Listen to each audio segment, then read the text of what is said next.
ప్రజలు ఓటేసి గెలిపిస్తే వాళ్ళకి అణిమణిగి మణిగి ఉండాల, ప్రజలకు నిరంతరం సేవ చేసుకోవాలి. ఎప్పుడో నాకు నోరుంది కదా అని ఊరి మీద పడితే, నోరుంది కదా అని నోటుకొచ్చినట్టు మాట్లాడితే పరిస్థితులన్నీ ఒకే రకంగా ఉండవు కదా. ఇది మంచి పద్ధతి కాదు. ఒకప్పుడు నడిచింది కదా అని ఇప్పుడు కూడా అలాగే నడుస్తుంది అనుకోవడం మూర్ఖత్వం. ఇది రాచరికము కాదు, రౌడీ రాజ్యము కాదు. ఇది కూటమి ప్రభుత్వం, అత్యంత ప్రజాస్వామ్యమైన నడిచేటువంటి ప్రభుత్వం. అతను మాట్లాడుతుంది గౌరవం ఉన్న పార్టీల గురించి, సంస్థల గురించి. ఇకనైనా మానుకోవాలి. ఎవరు సమాధానం చెప్పేవాళ్ళు లేరు కదా అని ఎక్కడ పడితే అక్కడ నోరు పారేసుకుంటే తగిన మూల్యం చెల్లించుకుంటాడు.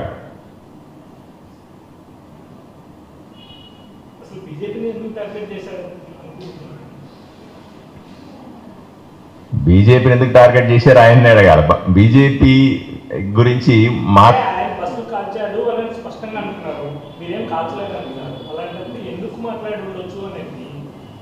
ఆయన్నే అడగాలి. ఇప్పుడు బీజేపీ కార్యకర్తలు ఆయన బస్సులు కాల్చాల్సిన అవసరం లేదు. ఒకే కూటమిలో ఉన్నాం, 2 మిత్ర పార్టీలు, కాల్చాల్సిన అవసరం లేదు, గొడవ పడాల్సిన అవసరం లేదు. అతనికి నిజంగా బీజేపీ కార్యకర్తలు అలా చేసి ఉన్నారని అనుమానం వస్తే అతను పోలీస్ కేసు పెట్టాలా, పోలీసులు విచారణ చేస్తారు. పోనీ బీజేపీ కార్యకర్తలు బస్సు కాల్చారని ఏ ఆధారంతో మాట్లాడుతున్నావు ఆయన? నీ దగ్గర ఎవిడెన్స్ ఉంటే మీడియా ముందు పెట్టు. నా దగ్గర సీసీ ఫుటేజ్ ఉంది, లేదా పలానా వ్యక్తి ఫోటోలు తీశాను, పలానా దగ్గర వీడియోలు ఉన్నాయి, ఇట్లాంటివి చెప్పాలి తప్ప ఆధారాలు లేని మాటలు మాట్లాడి ఏదో ఒక రూమ్లో కూర్చొని ఒక కెమెరా పెట్టుకొని నోటుకు వచ్చేసినట్టు మాట్లాడటం అన్నది సరైన పద్ధతి కానే కాదు కదా.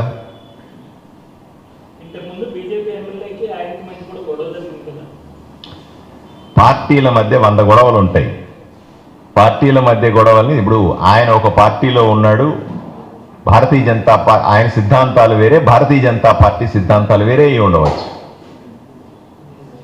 2 పార్టీల మధ్య జరుగుతున్నటువంటి సైద్ధాంతిక విభేదాల్లో ఇంతకుముందు విమర్శించుకుని ఉండొచ్చు కూడా. అంతలో మాత్రాన పొత్తు వచ్చిన తర్వాత, ఒక కూటమి ఏర్పడిన తర్వాత, కూటమిలో అతిపెద్ద మెజారిటీతో గెలిచిన తర్వాత ఈరోజు ఆయన చేస్తున్న వ్యాఖ్యలు ప్రజాస్వామ్యబద్ధంగా లేవు. నోరు అదుపులో ఉండాలి ఎవరికైనా సరే, ఒక రాజకీయ నాయకుడికైనా సరే. మనల్ని చూసి 10 మంది రాజకీయ నాయకులు, 10 మంది పౌరులు మెచ్చుకునే విధంగా ఉండాలి. అలా కాకుండా బరిదెగించినట్టుగా రౌడీలు, గూండాలు వాడే భాష మాట్లాడతా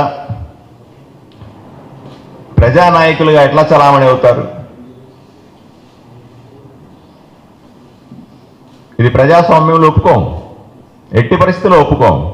భారతీయ జనతా పార్టీ ఇటువంటి పదజాలం వాడడం, ఇటువంటి దూషణలు చేయడం, ఈ రకంగా వ్యవహారం చేయడాన్ని ఒప్పుకోదు. అది ఏ పార్టీలో ఉన్నా సరే.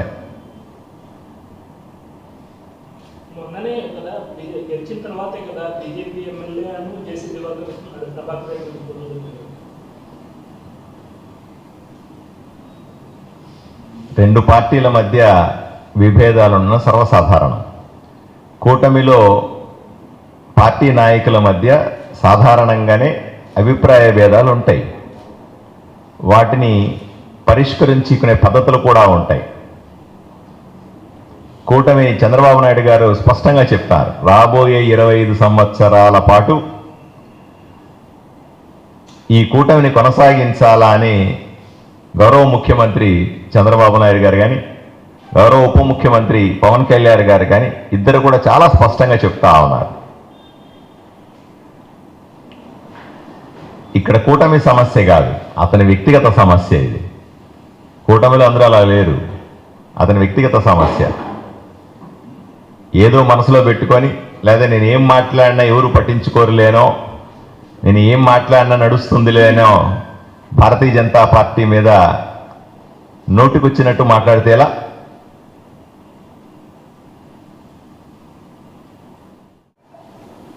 తాడిపత్రిలో జేసీ ప్రభాకర్ రెడ్డి గారు చేసినటువంటి వ్యాఖ్యల గురించి మాట్లాడమని చెప్తా ఉన్నారు.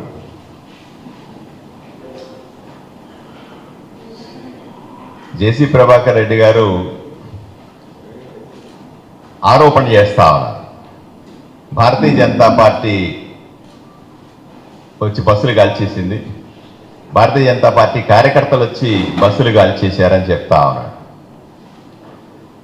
దీన్ని పూర్తిగా ఖండిస్తా ఉన్నా.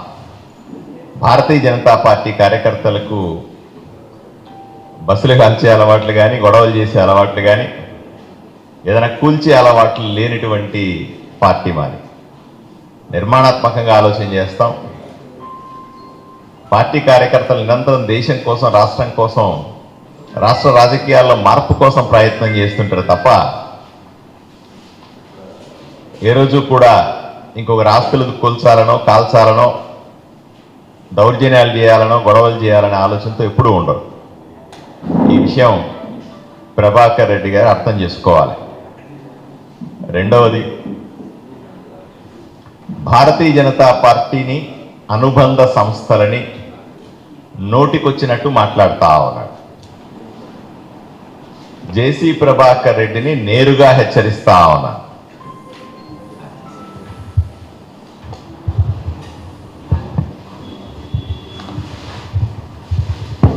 జేసీ ప్రభాకర్ రెడ్డిని నేరుగా హెచ్చరిస్తా ఉన్నాను.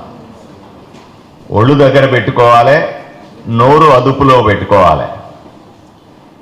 నోటికొచ్చినట్టుగా భారతీయ జనతా పార్టీని కానీ, భారతీయ జనతా పార్టీ అనుబంధ సంస్థల్ని కానీ, ఆర్ఎస్ఎస్ లాంటి మహోన్నతమైనటువంటి సంస్థను కానీ నోటికొచ్చినట్లుగా మాట్లాడితే చూస్తూ ఊరుకునేది లేదు.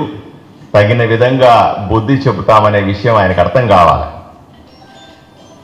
ఎక్కడో ఒక మూల కూర్చొని ఆడింది ఆట, పాడింది పాట అని ఆడెవరు సమాధానం చెప్పేవాళ్ళు లేరు. కాబట్టి ఏ చెట్టు లేనప్పుడు ఆనందం చెట్టే మహావృక్షం అన్నట్టుగా అక్కడ 2 కెమెరాలు పెట్టుకుని నోటుకొచ్చినట్టు వాగుతుంటే చూస్తూ ఊరుకోవడానికి భారతీయ జనతా పార్టీ కార్యకర్తలు సిద్ధంగా లేరు. మహిళల్ని గౌరవించలేని వ్యక్తి, మహిళల గురించి ఏం మాట్లాడుతున్నాడు ఆయన? ఆ ఊర్లో మహిళలు కానీ, సమాజంలో మహిళల పట్ల గౌరవంతో ఉండాల్సిన అవసరం ఉంది. పార్టీ కార్యకర్తల పట్ల, పార్టీల పట్ల బాధ్యతతో వ్యవహరించాల్సిన అవసరం ఉంది. కెమెరా ముందుంది కదా అని నోటికొచ్చినట్టు మాట్లాడితే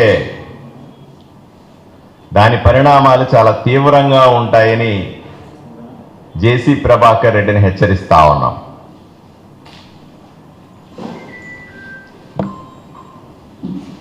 ఇంకా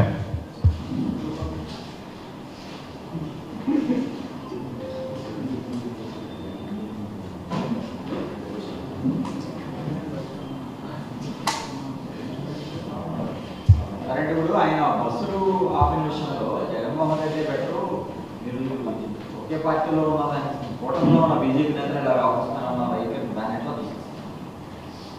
ఇప్పుడు జగన్మోహన్ రెడ్డి ఆయన 5 ఏళ్ళు తిట్టుకున్నారు. ఈరోజు మళ్ళీ వచ్చి జగన్మోహన్ రెడ్డి బెటర్ అంటున్నాడు. ఏ రకంగా బెటర్ చెప్పాలి కదా. ఆయన బస్సులు ఆపేశాడు, వీళ్ళొచ్చి బస్సులు కాల్చారు అంటున్నారు.